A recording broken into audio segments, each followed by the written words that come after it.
नमस्कार विद्यार्थियों, आज हम वाक्य के जो प्रकार है वो हमने पहले पढ़े थे। अर्थ के आधार पर वाक्य 8 प्रकार के होते हैं। आज हम पढ़ते हैं रचना के आधार पर वाक्य। तो रचना के आधार पर वाक्य 3 प्रकार के होते हैं। ध्यान देना कि रचना के आधार पर वाक्य के प्रकार। तो रचना के आधार पर वाक्य 3 प्रकार के होते हैं। पहला है आपके सरल या साधारण वाक्य। अब सरल या साधारण वाक्य क्या होता है, इसके लिए ध्यान देना कि सरल वाक्य में उद्देश्य एक होता है। देखो इम्पोर्टेंट चीज़ है इसमें कि इसमें एक उद्देश्य होता है, ठीक है, और विधेय भी एक होगा। साथ ही साथ विधेय भी क्या होता है, एक ही होता है, और क्रिया भी एक ही होगी। जो सरल वाक्य होता है या जो साधारण वाक्य होता है, उस वाक्य के अंतर्गत एक विधेय होता है और एक ही आपके उद्देश्य होता है और एक ही क्रिया होती है। यानी कि उद्देश्य का मतलब होता है संज्ञा और कर्ता, जबकि विधेय का मतलब होता है क्रिया और कर्म। तो संज्ञा और कर्ता जो उद्देश्य होता है वाक्य का, और क्रिया या कर्म ये क्या होता है, इसका एक विधेय होता है। और क्रिया जो होगी वो केवल एक ही होगी। जैसे उदाहरण के लिए कि राम पुस्तक पढ़ता है, यानी कि राम क्या कर रहा है, पुस्तक पढ़ता है। अब राम क्रिया क्या कर रहा है, पढ़ने की।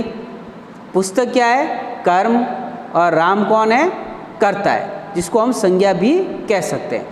मतलब इसका उद्देश्य क्या है, राम है, और विधेय क्या है, पुस्तक और पढ़ना। ये दोनों इसके क्या हो गए, विधेय हो गए।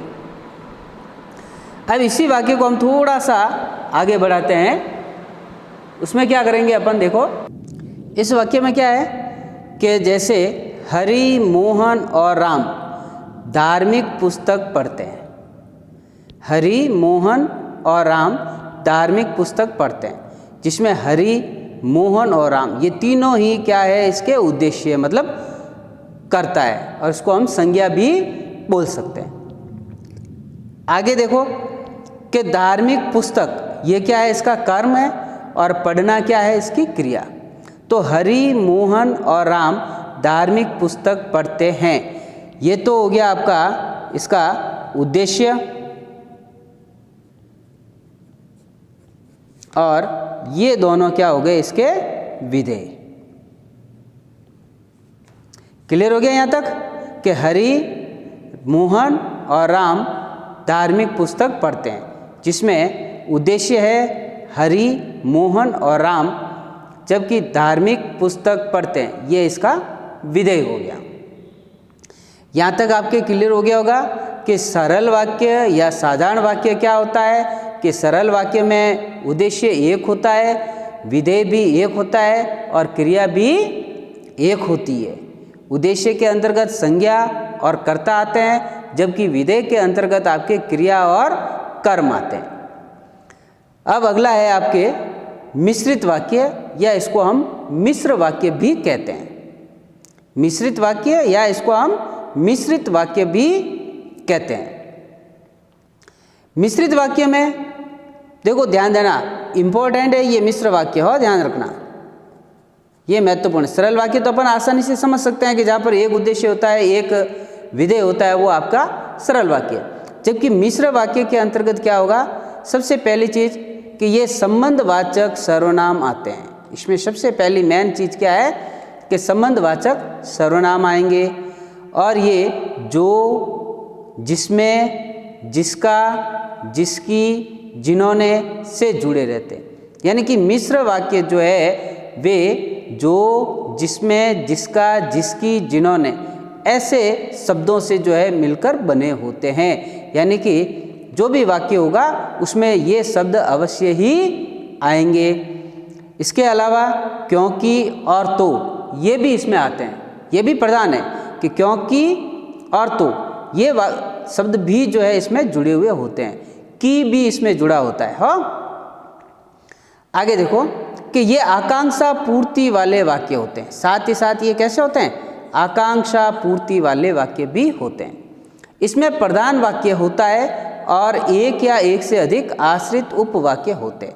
मुख्य चीज़ ये है, इसकी मुख्य चीज़ आपको याद रखने वाली है कि ये आकांक्षा पूर्ति वाले होते हैं और साथ ही साथ इसमें एक प्रधान वाक्य होता है और एक या एक से अधिक आश्रित उपवाक्य होते हैं। और ये जो, जिसमें, जिसका, जिसकी, जिन्होंने से जुड़े हुए होते हैं। ये 3-4 बातें हैं जो आपको विशेष इसमें ध्यान रखनी है। आसानी से आप पता लगा सकते हैं, कोई भी वाक्य आपके दे दिया जाए और पूछ लिया जाए कि ये वाक्य किस प्रकार का है, तो आप तुरंत पता लगा सकते हो कि अगर जिसमें किसी में एक ही विधेय आ रहा है, एक ही उद्देश्य अगर आ रहा है, तो वो वाक्य आपका कैसा है, सरल वाक्य है, साधारण वाक्य है। और अगर वाक्य जिसमें है, जिसका है, जिसकी है, इससे अगर जुड़े हुए हैं, तो वो वाक्य सीधा सा है आपके मिश्र वाक्य है, क्योंकि इसमें एक तो प्रधान वाक्य होता है और एक या एक से अधिक उसमें आश्रित उपवाक्य होते हैं। अब इसमें पहला है आपके संज्ञा आश्रित उपवाक्य, कि संज्ञा पर आधारित जो है उपवाक्य कैसे होते हैं। संज्ञा आश्रित उपवाक्य जिसकी पहचान है कि ये की से जुड़ा होता है। किससे जुड़ेगा? ये की से जुड़ा होता है। संज्ञा आश्रित जो वाक्य होता है वह की से जुड़ा हुआ होता है। प्रधान वाक्य कैसा होगा? संज्ञा वाला। जो भी मुख्य वाक्य है, प्रधान वाक्य का मतलब क्या हुआ? मुख्य वाक्य।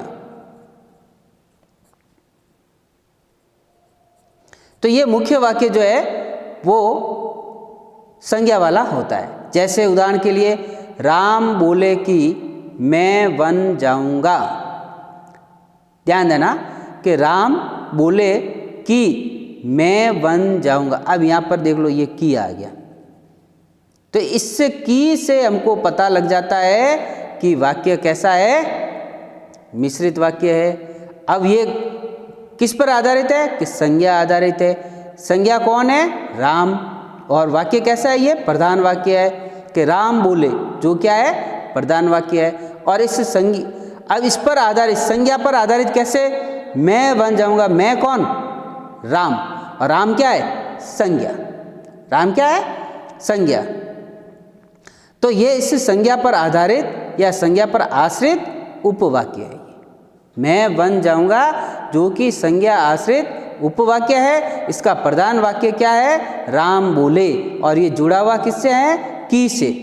सीधा पता लगता है कैसा वाक्य है? मिश्रित वाक्य है या मिश्र वाक्य है।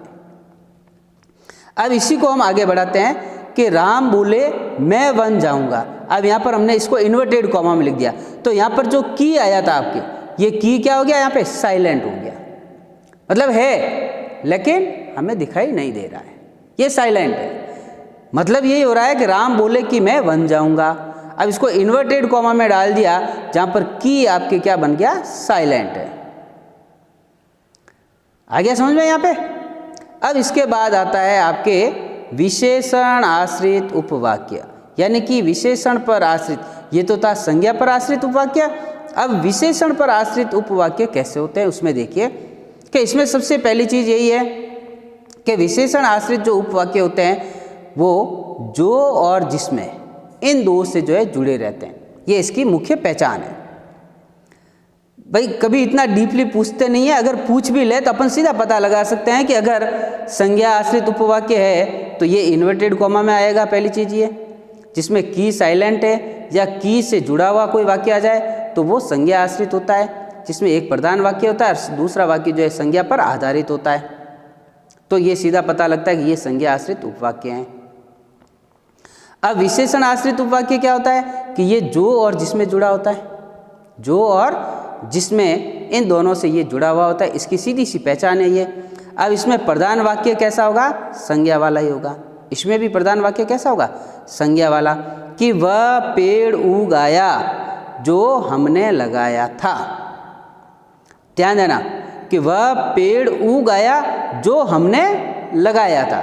तो प्रधान वाक्य तो कौन सा हो गया ये? कि वह पेड़ उगाया। ठीक। अब आगे जो हमने लगाया था। अब मुख्य चीज़ क्या आ गई इसमें? जो आ गया। ये जो किस में आता है? विशेषण आश्रित उपवाक्य में जो आता है। ठीक है, क्लियर हुआ यहाँ पे? तो विशेषण आश्रित उपवाक्य कहलाएगा, यानी कि वह पेड़ उग आया जो हमने लगाया था, जो क्या है? विशेषण है, और इस पर आधारित जो है ये उपवाक्य है। अब अगला आता है आपके क्रिया विशेषण आश्रित उपवाक्य, यानी कि क्रिया विशेषण आश्रित उपवाक्य। क्रिया विशेषण क्या होता है? आप लोगों को पढ़ा होगा 10वीं क्लास में कि क्रिया विशेषण किसे कहते हैं? कि वे विशेषण जो क्रिया की विशेषता बताते हैं क्या कहलाते हैं? क्रिया विशेषण कहलाते हैं। जैसे कि राम धीरे धीरे चलता है, तो वहाँ पर धीरे धीरे वो क्या हो गया? उस क्रिया की विशेषता। चलना है क्रिया, लेकिन उसकी विशेषता क्या हो गई? कि वह धीरे धीरे चलता है, तो वो हो गया क्रिया विशेषण। अब देखिए क्रिया विशेषण आश्रित उपवाक्य। अब क्रिया विशेषण आश्रित कैसे होते हैं? इसकी पहचान क्या होगी? सबसे मुख्य चीज़ है तो और जैसा। किससे जुड़े होते हैं ये? तो और जैसा से ये जुड़े हुए होते हैं। क्रियाएं परस्पर निर्भर होती है, क्रियाएं एक दूसरे पर निर्भर रहती है, और प्रधान वाक्य पहले होने वाली क्रिया वाला, यानी कि जो प्रधान वाक्य जो होगा वो पहले होने वाली क्रिया वाला होता है। जैसे उदाहरण के लिए कि जब बरसात होती है तो बनिया दुखी होता है। अब ध्यान देना, ये ऐसा उदाहरण है जो बहुत ही इम्पोर्टेंट है, बहुत ही महत्वपूर्ण। उदाहरण भी कुछ इस प्रकार का ही मैंने बनाया है कि जब बरसात होती है तो बनिया दुखी होता है। खुश होना चाहिए लेकिन वह दुखी होता है। क्यों हो रहा है? क्योंकि किसान लोग सारे खेतों में चले जाएंगे, उनकी फसल अच्छी होगी, पैदावार अच्छी होगी, तो उनके पास रुपए पैसे आ जाएंगे। बनिया के पास उधारी लेने वाला कोई नहीं आएगा, इस कारण से वह दुखी हो रहा है। तो जब बरसात होती है तो बनिया दुखी होता है। तो प्रधान वाक्य इसमें क्या हो रहा है कि जब बरसात होती है। अब ये तो से जुड़ा हुआ है और क्रिया विशेषण आश्रित उपवाक्य है। क्लियर हो गया? वापस मिश्र वाक्य को यहाँ से यहाँ तक वापस एक बार दोबारा समझो। क्या हो रहा है कि मिश्र वाक्य क्या है कि मिश्र वाक्य में सबसे मुख्य चीज़ पहली क्या है कि संबंधवाचक सर्वनाम जुड़ते हैं। क्या आएगा? संबंधवाचक सर्वनाम आएंगे पहली चीज़। और ये जो, जिसमें, जिसका, जिसकी, जिन्होंने से जुड़ा होता है। फिर आकांक्षा पूर्ति वाले वाक्य भी इसमें आते हैं, यानी कि जिससे हमारी आकांक्षा की पूर्ति हो। और इसमें प्रधान वाक्य एक होता है और एक या एक से अधिक आश्रित उपवाक्य भी होते हैं। प्रधान वाक्य एक होगा लेकिन एक या एक से अधिक आश्रित उपवाक्य होंगे। अब आश्रित उपवाक्य के भेद कौन कौन से हैं? पहला है आपके संज्ञा आश्रित उपवाक्य, जिसकी पहचान क्या है कि ये की से जुड़ा होता है। अब की से कैसे जुड़ा होता है कि राम बोले कि मैं वन जाऊंगा। अब इसमें प्रधान वाक्य क्या है? राम बोले। प्रधान मतलब मुख्य वाक्य कि राम बोले मैं वन जाऊंगा। अब की जो है इसमें जुड़ा हुआ है साथ में। संज्ञा क्या है? राम, और ये इस पर आधारित उपवाक्य है कि मैं वन जाऊंगा। क्लियर हुआ यहाँ तक? अब आगे नेक्स्ट देखिए। इसी को हम सब जो ये वाक्य था आपका, इस वाक्य को मैंने इन्वर्टेड कॉमा में डाल दिया, मैं वन जाऊंगा। तो राम बोले कि मैं वन जाऊंगा। अब की जो है इन्वर्टेड कॉमा में डालने से की क्या हो गया? यहाँ पे साइलेंट हो गया। क्लियर? अब आगे था आपके विशेषण आश्रित उपवाक्य। ये भी इंपॉर्टेंट है कि विशेषण आश्रित उपवाक्य जो क्या होता है कि इसकी सीधी सी पहचान है कि ये जो और जिसमें से जुड़े होते हैं। अगर डीपली प्रश्न आपके परीक्षा में डीपली अगर प्रश्न पूछ ले तो आपको इन बातों का जो इनकी पहचान है इनसे थोड़ा सा ध्यान रखना है कि जहाँ की आता है वो कैसा होता है? संज्ञा आश्रित होता है। जहाँ जो या जिसमें आता है वो विशेषण आश्रित होता है, और जहाँ तो या जैसा आता है वो क्रिया विशेषण आश्रित होता है। ये इसकी खास मुख्य पहचान है। इसके आधार पर अपन पहचान सकते हैं। मतलब डीपली अगर क्वेश्चन पूछ ले कि ये कैसा है, मिश्र वाक्य है लेकिन कैसा है, तो मिश्र वाक्य के अंतर्गत संज्ञा आश्रित है या विशेषण आश्रित है या क्रिया विशेषण है, तो ये अपन आराम से पता लगा सकते हैं कि जहाँ पर जो और जिसमें जुड़े हुए होते हैं वो आपके विशेषण आश्रित उपवाक्य होते हैं। जैसे कि इसकी पहचान हो गई, और इसमें प्रधान वाक्य संज्ञा वाला होता है, और साथ ही साथ उदाहरण है आपके कि वह पेड़ उग गया जो हमने लगाया था। जैसे एक उदाहरण और मैं बता देता हूँ कि मेरी वह पुस्तक कहाँ है, जिसमें व्याकरण है। तो जिसमें व्याकरण है कैसा होगा, विशेषण आश्रित उपवाक्य होगा। कि मेरी वह पुस्तक कहाँ है, जिसमें व्याकरण है, कैसा वाक्य होगा, विशेषण आश्रित उपवाक्य कहलाएगा। ठीक है। अब है आपके क्रिया विशेषण आश्रित उपवाक्य। इसकी पहचान क्या होगी, ये तो या जैसा से जुड़ा होता है। या तो वाक्य के अंदर क्या आएगा, तो आएगा, या जैसा आएगा। और क्रियाएं जो है परस्पर निर्भर करती है, यानी कि क्रियाएं एक दूसरे के ऊपर निर्भर होती है। प्रधान वाक्य जो है पहले होने वाली क्रिया वाला होता है। जो प्रधान वाक्य है वो पहले जो क्रिया हो रही है उस पर आधारित होता है। ठीक है। कि जब बरसात होती है तो बनिया दुखी होता है। तो प्रधान वाक्य इसमें क्या है, जब बरसात होती है। ठीक है। प्रधान वाक्य पहले होने वाली क्रिया, दुखी कौन हो रहा है, बनिया दुखी हो रहा है, जो कि क्रिया विशेषण आधारित है। क्रिया क्या होना है, बरसात का होना, इस पर आधारित विशेषण शब्द जुड़ रहा है। बैठ रहा है दिमाग में कि इस पर आधारित ये क्रिया क्या हो रही है, बरसात का होना। ठीक है। तो बरसात होती है तो बनिया दुखी होता है, तो ये क्रिया विशेषण आश्रित उपवाक्य कहलाएगा आपके। यहाँ तक समझ में आ गया आपके? अब आगे देखो, इसके बाद आएगा आपके एक उदाहरण और।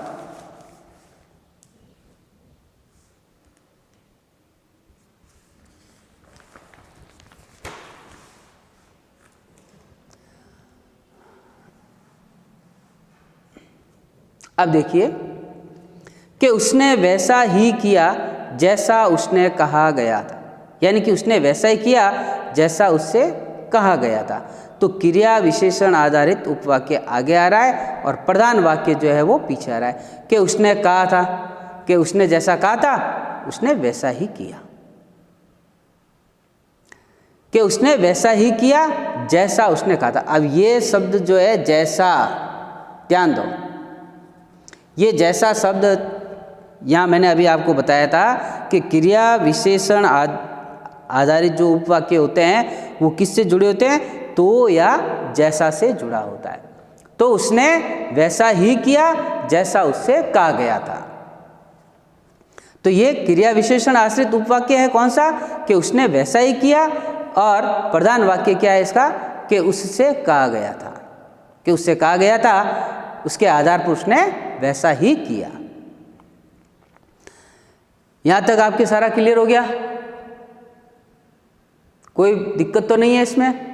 अब आगे देखो, इसमें अब आता है आपके संयुक्त वाक्य। ये 3 वाक्य होते हैं रचना पर आधारित। ठीक है। अब रचना पर आधारित 3 वाक्य होते हैं।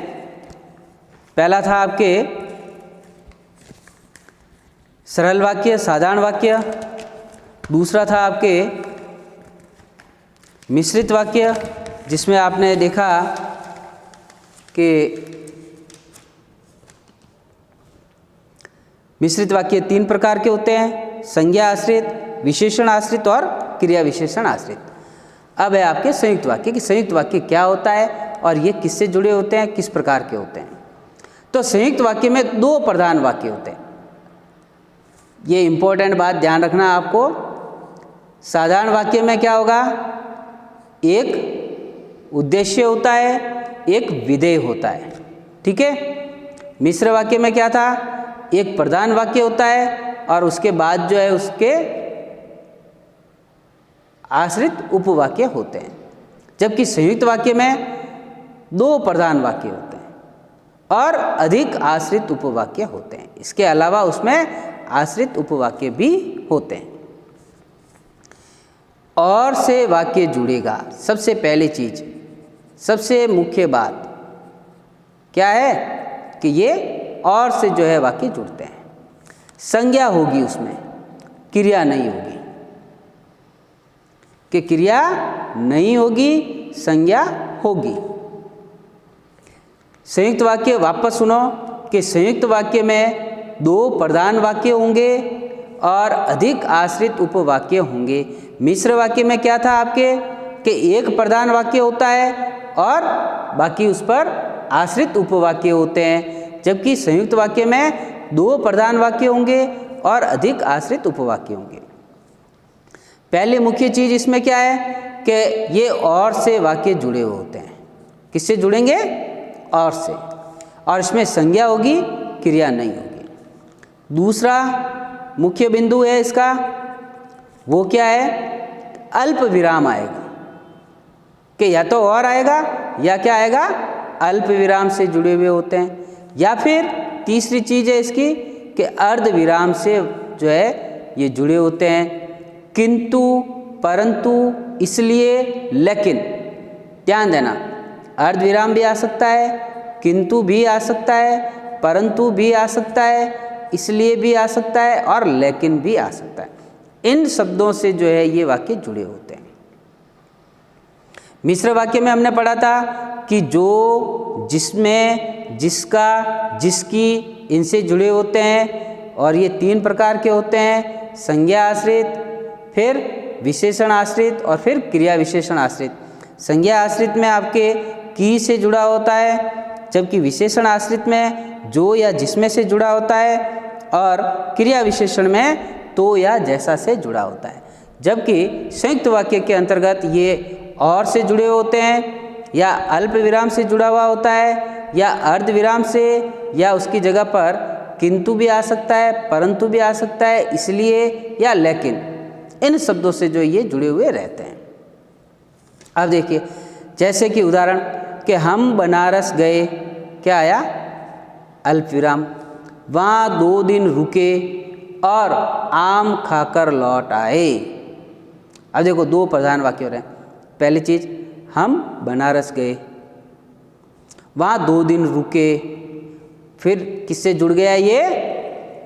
और से जुड़ गया, अल्प विराम से भी जुड़ गया और आम खाकर लौट आए। ठीक है। फिर हम अजमेर गए, प्रधान वाक्य हो गया, हम अजमेर गए, दरगाह पर चादर चढ़ाई और आरपीसी को नमन किया।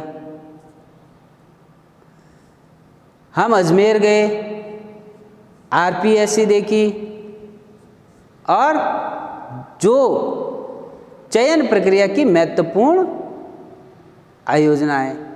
ठीक है। तो ये संयुक्त वाक्य, यहाँ पर संयुक्त वाक्य हो रहा है, लेकिन यहाँ जाके वापस मिश्रित वाक्य, यहाँ जो शब्द आने से क्या बन गया? मिश्रित हो गया। लेकिन वाक्य कैसा है? संयुक्त वाक्य। क्यों है? क्योंकि अल्प विराम से जुड़ा हुआ है और साथ ही साथ ये मिश्रित वाक्य है क्योंकि ये जो से भी जुड़ा हुआ है। लेकिन इंपॉर्टेंट चीज़ क्या हो गई इसमें? ये कैसा है? संयुक्त वाक्य है। कैसा है? संयुक्त वाक्य। इसको मिश्र वाक्य अपन नहीं लिखेंगे। ठीक है। वापस देखो शुरू से कि रचना के आधार पर वाक्य 3 प्रकार के होते हैं। मेन चीज कि रचना के आधार पर वाक्य 3 प्रकार के होते हैं। पहला था आपके सरल या साधारण वाक्य।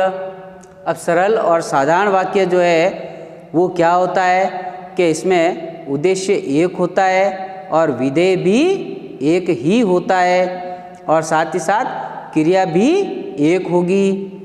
उद्देश्य क्या है इसका कि संज्ञा और कर्ता, ये इसके उद्देश्य होते हैं। फिर एक इसका विधेय होता है जिसमें क्रिया और कर्म आएंगे। क्रिया भी इसमें एक ही होगी। जैसे उदाहरण था आपके कि राम पुस्तक पढ़ता है, तो राम क्या है? करता है और इसको हम संज्ञा भी कह सकते हैं। पुस्तक कर्म है और पढ़ना क्रिया है। अब राम करता है, इसका मतलब ये उद्देश्य है। पुस्तक कर्म है और पढ़ना क्रिया है, मतलब ये दोनों ही क्या है? आपके विधेय हैं। यहाँ पे देखो एक बार समझ लो वापस। जैसे ये है राम पुस्तक पढ़ता है, तो राम क्या है, कर्ता है और संज्ञा भी है, और साथ ही साथ ये क्या कहलाएगा, आपके उद्देश्य कहलाएगा। ठीक है। पुस्तक क्या है, कर्म है, पढ़ना क्या है, क्रिया, और ये दोनों ही क्या है, विधेय। क्लियर हो गया यहाँ पे। अब इसी वाक्य को थोड़ा आगे लेते हैं अपन कि हरि, मोहन और राम धार्मिक पुस्तक पढ़ते हैं। तो हरि, मोहन और राम ये तीनों ही क्या है, कर्ता है। धार्मिक पुस्तक क्या है, इसका कर्म, और पढ़ना क्या है, इसकी क्रिया। अब कर्ता है जो क्या है, उद्देश्य है, और कर्म और क्रिया दोनों ही क्या है, विधेय। सरल वाक्य, साधारण वाक्य में सीधी सी एक ही पहचान कि इसमें एक उद्देश्य होता है और एक ही विधेय होता है और एक ही क्रिया होती है। इससे आपको तुरंत पता लग जाएगा कि ये सरल वाक्य है, साधारण वाक्य है। और वैसे ही हम आसानी से इसको सरल वाक्य और साधारण वाक्य को हम आसानी से पहचान भी सकते हैं। ठीक है। फिर दिक्कत आती है थोड़ी सी, ज़्यादा नहीं हो, थोड़ी सी मिश्रित वाक्य में, कि मिश्रित वाक्य में आपको केवल कुछ बातों का ध्यान रखना है, तो ये भी दिक्कत आपकी दूर हो जाएगी। कोई भी डिफिकल्टी नहीं आएगी कि मिश्र वाक्य क्या है, कैसे है, बिल्कुल सरल है, कोई भारी नहीं है। मिश्रित वाक्य में क्या है कि मिश्रित वाक्य में संबंधवाचक सर्वनाम आते हैं। पहली इंपॉर्टेंट चीज़ है कि मिश्र वाक्य में संबंधवाचक सर्वनाम आते हैं। फिर कि ये जो, जिसमें, जिसका, जिसकी, जिन्होंने से जुड़े होते हैं। कि ये जो, जिसमें, जिसका, जिसकी, जिन्होंने से जुड़े हुए रहते हैं। और इसके अलावा क्योंकि और तो, इनसे भी ये जुड़े होते हैं। क्योंकि भी आ सकता है, तो भी आ सकता है। ठीक है। अब आकांक्षा पूर्ति वाले वाक्य होते हैं ये, और इसमें प्रधान वाक्य होता है और एक या एक से अधिक आश्रित उपवाक्य। यानी कि प्रधान वाक्य कितना होगा, एक होगा, एक प्रधान वाक्य होगा और एक या एक से अधिक आश्रित उपवाक्य होंगे। जबकि संयुक्त वाक्य में क्या बताया मैंने अभी थोड़ी देर पहले, दो प्रधान वाक्य होते हैं और उसमें एक या एक से अधिक यानी कि आश्रित उपवाक्य होते हैं। इसमें एक ही प्रधान वाक्य होता है। अब आश्रित उपवाक्य के भेद के आश्रित उपवाक्य कैसे होते हैं, किस प्रकार से होते हैं, तो उसमें पहला है आपके संज्ञा आश्रित उपवाक्य। पहचान उसकी सीधी सी अभी मैंने समझाया आपको कि ये की से जुड़ा हुआ होता है। संज्ञा आश्रित उपवाक्य जो भी होंगे वो सब की से जुड़े हुए होंगे, की से या इन्वर्टेड कॉमा में होंगे, यानी कि की आपके साइलेंट रह जाएगा।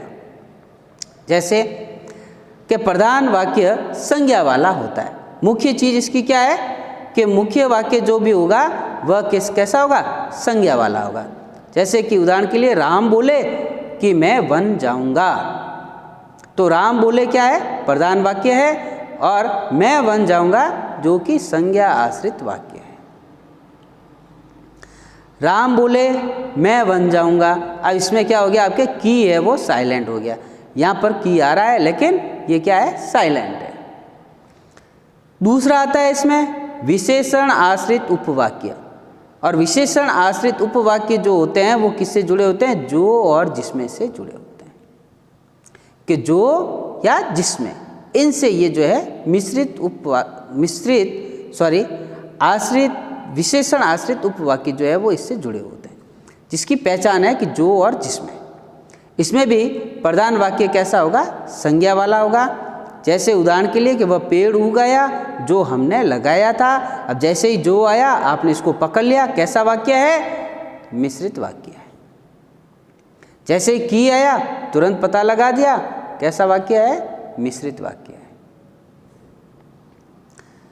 वह पेड़ उगाया जो हमने लगाया था, तो प्रधान वाक्य कौन सा है कि वह पेड़ उगाया, और विशेषण आश्रित उपवाक्य कैसे है कि हमने लगाया था। किसको, उस पेड़ को लगाया था। जो क्या है, विशेषण, उस पेड़ की विशेषता है कि उस पेड़ को, वह पेड़ उगाया जो हमने लगाया था, ये उसकी विशेषता हो गई। ठीक है। अब आगे देखो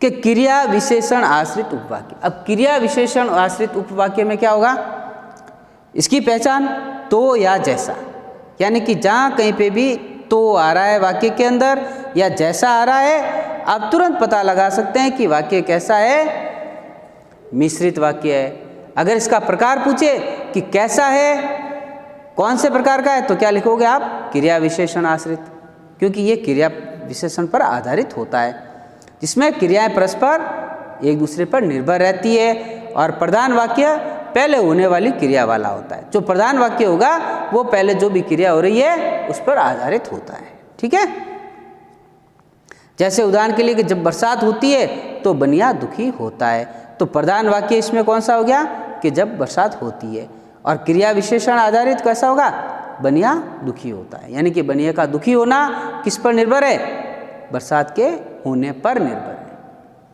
क्लियर यहाँ पे। अब इसके बाद एक उदाहरण और था, जैसे मैंने अभी वो इसमें विशेषण के अंदर कि मेरी वह पुस्तक कहाँ है जिसमें व्याकरण है। ठीक है, अब आगे नेक्स्ट,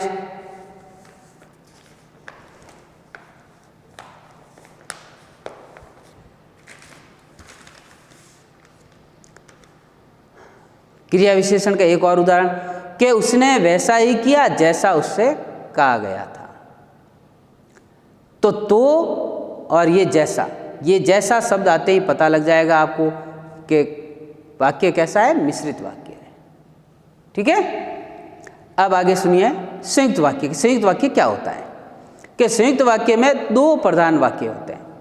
मिश्र वाक्य में एक प्रधान वाक्य होता है, संयुक्त वाक्य में दो प्रधान वाक्य होते हैं और अधिक आश्रित उपवाक्य होंगे। मिश्र वाक्य में क्या था, एक प्रधान वाक्य था और एक से अधिक उपवाक्य थे, जबकि संयुक्त वाक्य में दो प्रधान वाक्य होंगे और अधिक आश्रित उपवाक्य होंगे। अब इसकी मुख्य पहचान कि ये किससे जुड़ा होता है, और से वाक्य जुड़ेंगे, यानी कि ये मुख्य चीज है इसकी कि ये और से जुड़ेंगे, संज्ञा होगी जबकि क्रिया नहीं होगी, क्रिया जो है वो नहीं होगी। फिर ये अल्प विराम से भी जुड़े हुए होते हैं कि जो भी वाक्य अल्प विराम से जुड़े हुए हैं वो कैसे हैं, संयुक्त वाक्य हैं, और अर्ध विराम से भी जुड़े हुए होते हैं तो भी वाक्य कैसा है, संयुक्त वाक्य है। इसके अलावा अगर वह किंतु से, परंतु से, इसलिए या लेकिन से भी जुड़े हुए होते हैं तो भी वो वाक्य कैसा कहलाएगा, आपके संयुक्त वाक्य कहलाएगा। अब आगे देखो, हम बनारस गए, वहाँ 2 दिन रुके और आम खाकर लौट आए। देखो, हम बनारस गए, अल्प विराम आ गया, वहाँ 2 दिन रुके, ये दोनों ही क्या हो गए, इसके प्रधान वाक्य हो गए, और आम खाकर लौट आए ये इसका उपवाक्य हो गया, और जुड़ भी किसे गया है, और से जुड़ गया है। हम अजमेर गए, दरगाह पर चादर चढ़ाई और आरपेशी को नमन किया, इसमें भी ये दोनों प्रधान वाक्य हैं। हम अजमेर गए, दरगाह पर चादर चढ़ाई और से जुड़ गया है और आरपेशी को नमन किया। हम अजमेर गए, आरपेशी देखी, जो चयन प्रक्रिया की महत्वपूर्ण आयोजना है। ठीक है, अब ध्यान देना कि ये संयुक्त वाक्य भी है और मिश्रित वाक्य भी है, लेकिन इम्पोर्टेंट ये है कि ये कैसा वाक्य है, संयुक्त वाक्य है, क्योंकि पहले जो है ये अल्प विराम से जुड़ चुका है। क्लियर हो गया। अब इस पर आपको होमवर्क में सरल वाक्य के 5 उदाहरण,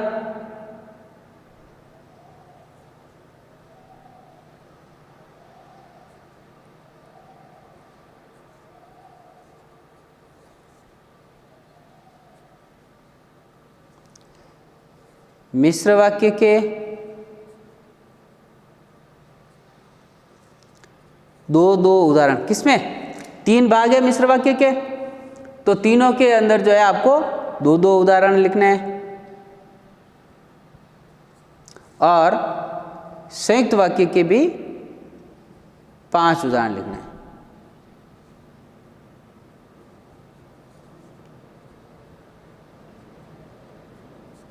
संयुक्त वाक्य के 5 उदाहरण। क्लियर हो गया आपके? यहाँ लिख देता हूँ मैं स्पष्ट।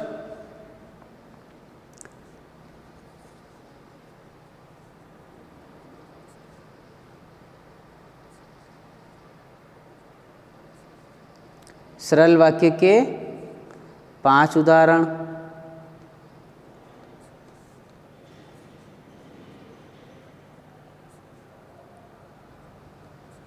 मिश्र वाक्य के 2-2 उदाहरण, क्योंकि 3 भाग है उसके, उस हिसाब से तीनों के अलग अलग 2-2 उदाहरण। और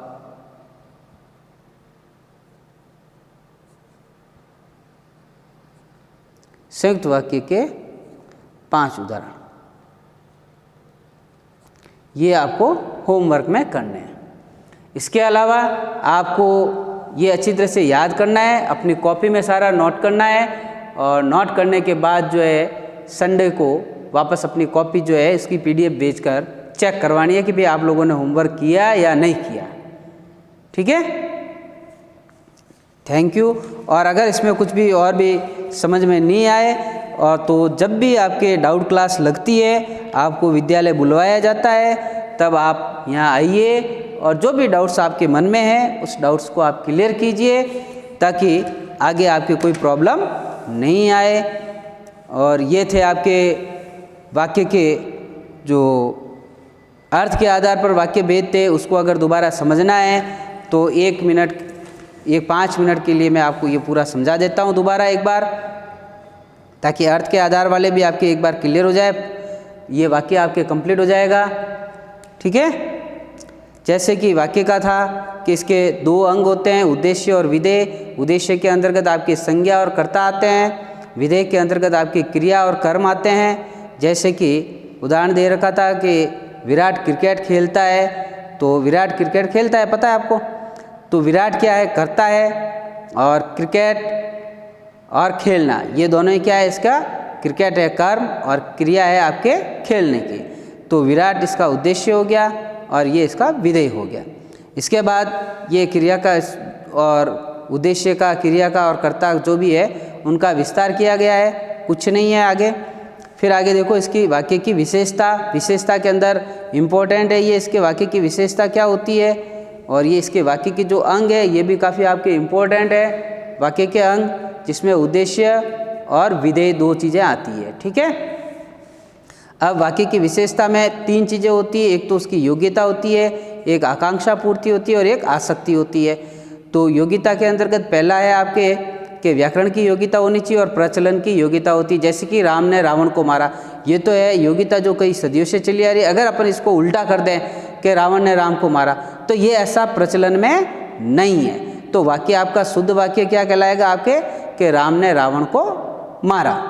फिर आकांक्षा पूर्ति वाला वाक्य जो कि मिश्र वाक्य के अंतर्गत आता है कि मेरा वह पेन कहाँ है जो पिछले रविवार को लाया था। अब ये जो शब्द आ गया, जो सबसे सीधा पता लगता है कैसा वाक्य है आपके? मिश्र वाक्य है। फिर आसक्ति वाले, आसक्ति का मतलब होता है लगातार आने वाला वाक्य या लगातार चलने वाला वाक्य। अब वाक्य के प्रकार जो कि अर्थ के आधार पर और रचना के आधार पर होते हैं। अर्थ के आधार पर वाक्य 8 प्रकार के बताए थे मैंने आपको, कि अर्थ के आधार पर 8 प्रकार के वाक्य होते हैं। पहला है विधानार्थक, जिसमें किसी कार्य का होना, स्थान या वस्तु स्थिति और तथ्यपरक जानकारी प्राप्त होती है, वो होता है आपके अर्थ के आधार पर वाक्य।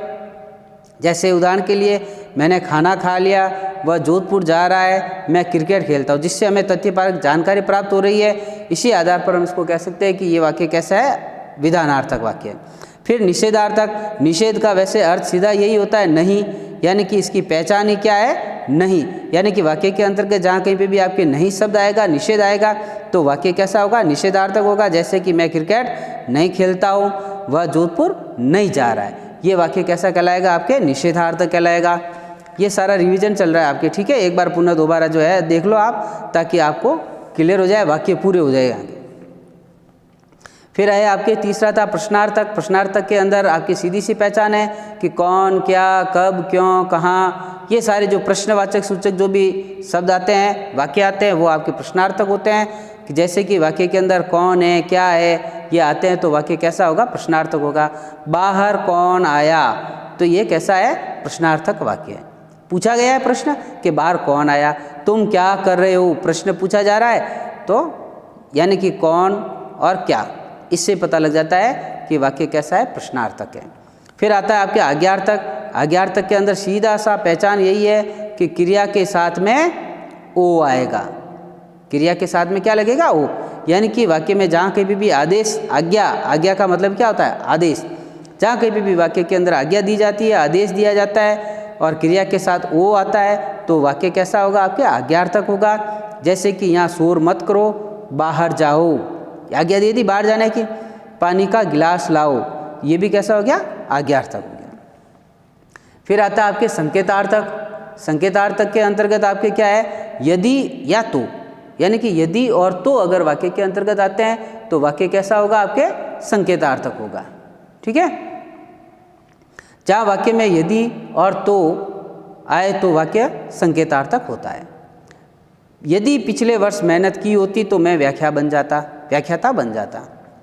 यदि मैं समय पर बस स्टैंड पहुंच जाता तो बस मिल जाती। यानी कि वाक्य के अंदर यदि शब्द आना और तो शब्द का आना कैसा है, संकेतार्थक वाक्य कहलाएगा। ठीक है, फिर आता है संदेहार्थक, जहाँ संदेह की स्थिति होती है, या जैसे कि शायद गया होगा, शायद ऐसा हुआ होगा, शायद कोई बार आया होगा, तो इस तरह से जो भी वाक्य बनते हैं वो कैसे होंगे, संदेहार्थक वाक्य होंगे। यानी कि वाक्य में शायद या गया होगा आए तो वाक्य कैसा होता है, संदेहार्थक होता है। जैसे कि किसी ने दरवाज़ा खटखटाया, शायद बाहर कोई है। मोहन शायद कल जयपुर जाएगा, अभी फिक्स नहीं है, शायद जाएगा। ठीक है, फिर आता है आपके इच्छार्थक। इच्छार्थक के अंतर्गत आपके क्या है कि शाप, शुभकामना या आशीर्वाद, यानी कि हम किसी को भला बुरा कहते हैं, किसी को आशीर्वाद देते हैं, किसी को शुभकामनाएं देते हैं, तो ये सारे अपनी इच्छा पर निर्भर करता है। इस कारण से ये इच्छार्थक। कुछ खाने की भी इच्छा हो जाती है मान लो, तो वो भी आपके वाक्य कैसा आएगा, इच्छार्थक आएगा। जैसे सदा खुश रहो, यानी हमेशा खुश रहो, भगवान तुम्हारा भला करे, हम उसको आशीर्वाद दे रहे हैं। आज तो मैं फल खाऊंगा, ये अपनी इच्छा पर निर्भर है कि मैं फल खाऊंगा।